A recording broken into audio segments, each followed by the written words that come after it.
Hey guys, Wolfman coming here today with another YouTube video, and today we're gonna help you with the run defense.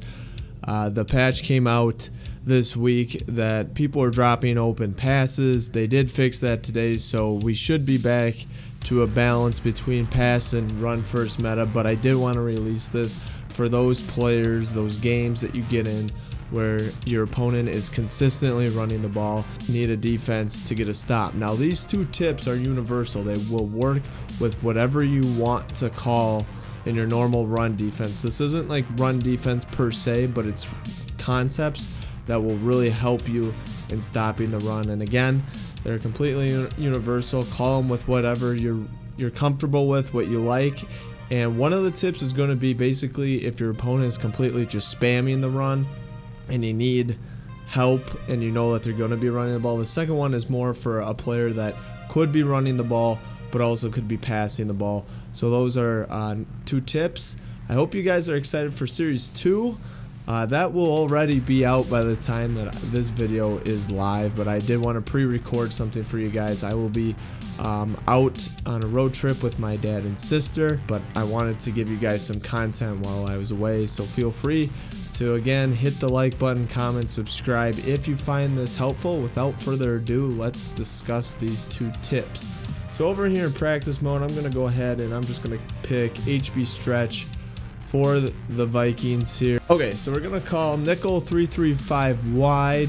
Again, this is universal, just cover 2 man.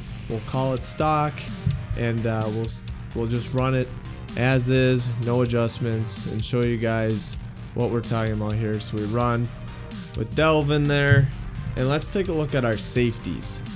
So as you can see on the defensive side of the ball, our safeties, their first steps are back. See that?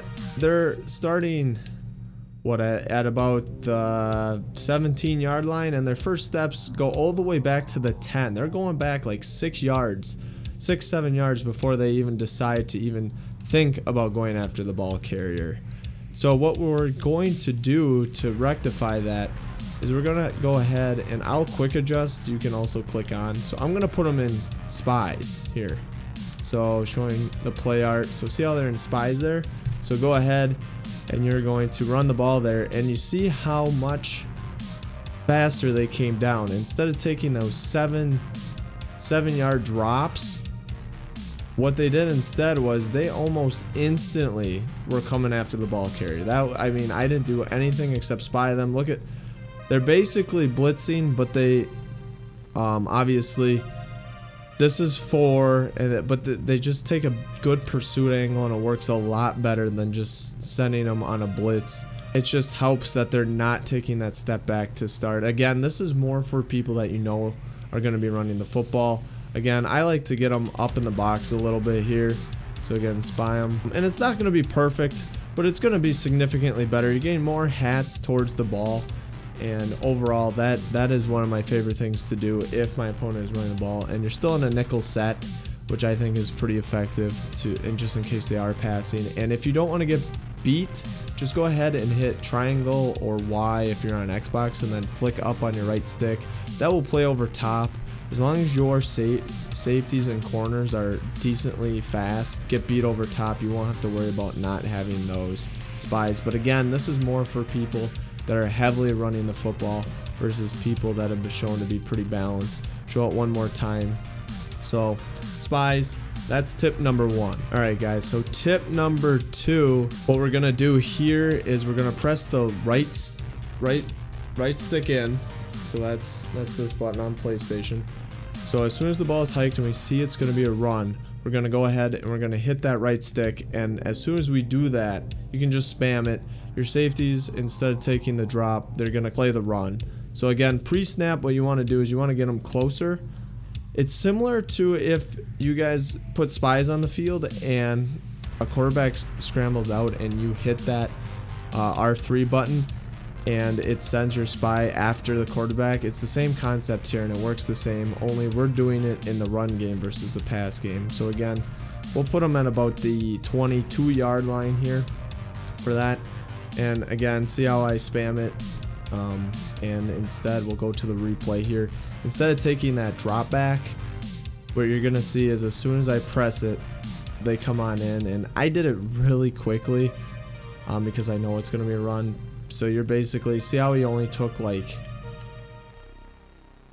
2 steps back before coming to the ball and then going after the ball carrier. That's exactly what we want. And again, this is after the play has already begun. So if he's passing, you don't have to click the right stick. You can still have good pass defense. This is if you see that he's running the ball post snap, you can still do something about it. And just to show you that there is a difference, I'll bring him up again to the 22-yard line, and this time I won't press the right stick. Oh, well, I got to get off of the safety. Otherwise, it's not going to show you guys. So, again, we'll go ahead, bring him up to like the 22. Click off.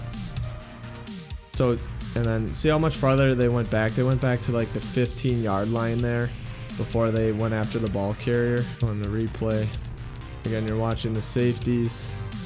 Same yard line that we had them on before, roughly the 22. See, all the way back to the 15 before they react, which is just, it's just too late. You need those hats coming after the ball a lot faster than that. So again, we'll put them on the 22, both of them. And this isn't like vital. You do need to bring them up, but like the exact yard line isn't important. I'm just keeping it consistent. So go ahead, hike the ball, you know, smash the right stick as many times as you want, spam it, doesn't hurt, no problem at all. And then you're going to go ahead and see that on the instant replay here, instead of going all the way back to the 15 like they do without any interaction, it goes ahead and sends the safety that's nearest the ball carrier, so he only drops back to about the 20. So those are 2 tips. The first tip with putting them in spies, that's very aggressive. That you can shade over top. You're not going to get burned over top as long as you have decent cornerbacks and safeties. But that is more of a style if you like are 90% sure that they're going to be running the ball. The second technique, which is bringing your safeties into the box and then using the R3 button post snap, is more for people that are more pass run balanced, and you just need that extra support. Again, this isn't perfect run defense by any means, but it's something that you can do with whatever you're doing currently to enhance your run defense. I'll let you guys know if I come across good run defense throughout the year.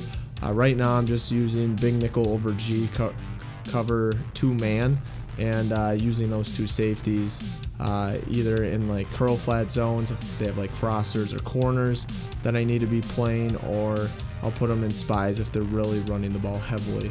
So those are your 2 tips. Let me know again if these types of things help you guys. I hope you guys have a good weekend league, and I hope Series 2 brings us some good surprises, some good legends this weekend. I appreciate you guys, and I will see you guys in the next video.